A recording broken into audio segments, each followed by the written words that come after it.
নমস্কার। আজকে একটি রেসিপি শেয়ার করব আপনাদের সাথে। রেসিপিটি হলো খাসির চর্বি দিয়ে ঘুগনি। তাহলে দেখুন আজকে ঘুগনি কিভাবে বানাই আমি। ঘুগনি করার জন্য তো বুট লাগবেই, তাই বুটটাকে 6 থেকে 7 ঘন্টা ভিজিয়ে রেখেছিলাম। এরপরে প্রেসার কুকারে আলু, বুট, নুন, হলুদ একসাথে দিয়ে সিদ্ধ করতে বসিয়ে দিলাম। এদিকে বুট সিদ্ধ হোক, অন্যদিকে একটি মশলা তৈরি করে নেব। মশলার মধ্যে নিয়েছি গোটা জিরে আর নিয়েছি দারচিনি, শুকনো লঙ্কা, লবঙ্গ, এলাচ।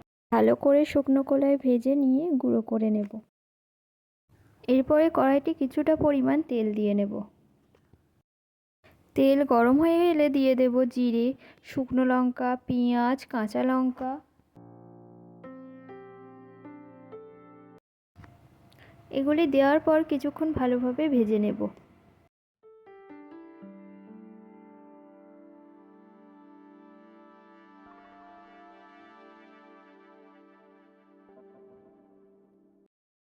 পেঁয়াজগুলি ভাজতে ভাজতে লাল লাল হয়ে এলে দিয়ে দেব আদা রসুনের পেস্ট।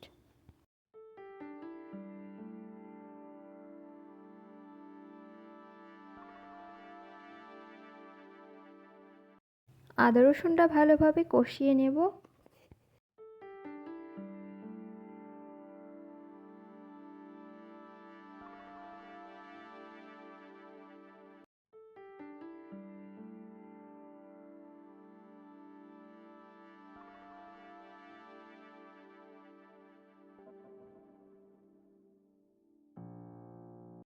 কষানো হয়ে এলেই দিয়ে দেব আগে থেকে কেটে রাখা চর্বিগুলি।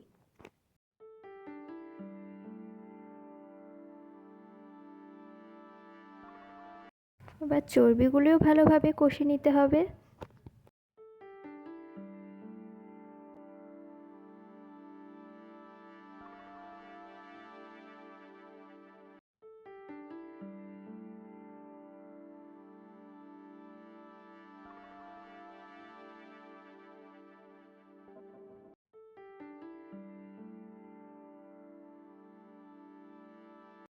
চর্বিগুলি ভালোভাবে কষে নেওয়ার পর দিয়ে দেব পরিমাণ মতো নুন। চর্বির পরিমাণেই নুন দিয়েছি, কারণ বুট আর আলুতে সিদ্ধ করার সময় নুন দিয়েই সিদ্ধ করে নিয়েছি। সেই পরিমাণ বুঝেই নুন দেবেন আপনারা।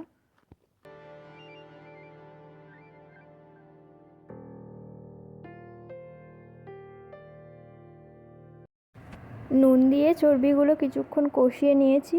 এরপরে দিয়ে দেব হলুদ গুঁড়ো, মিট মশলা,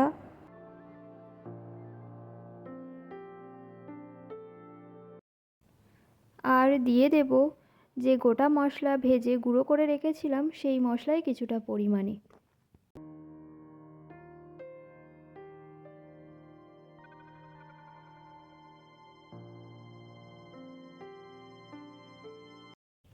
সব মশলা দেওয়া হয়ে গিয়েছে, আবারও ভালোভাবে কষিয়ে নেব।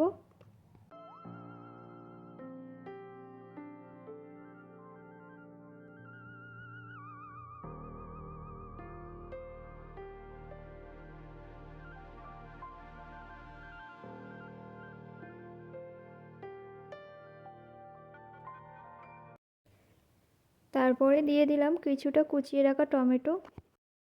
টমেটোগুলো দিয়ে আবারও কষবো।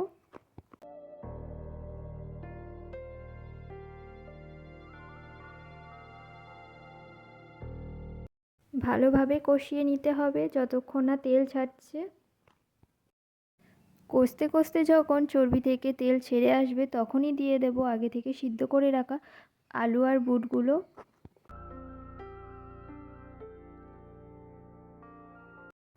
বুট আর আলু খুব সুন্দর সিদ্ধ হয়ে গিয়েছে। এবার কড়াইতে ঢেলে দেব। আলু আর বুট ঢেলে দেওয়ার পর ভালোভাবে ফুটিয়ে নেব। ফুটিয়ে নেওয়ার কিছুক্ষণ পর দিয়ে দেব মিট মশলা আর ভেজে রাখা মশলার গুঁড়োটি দিয়ে আবারও কিছুক্ষণ ফুটিয়ে নেব। তারপর সবশেষে কিছুটা ধনিয়া পাতা দিয়ে নামিয়ে নেব। তৈরি হয়ে গেল আমাদের খাসির চর্বি দেওয়া টেস্টি টেস্টি ঘুগনি। আজকে এই ভিডিওটি ভালো লাগলে লাইক, কমেন্ট, শেয়ার এবং চ্যানেলটি সাবস্ক্রাইব করে পাশে থাকবেন।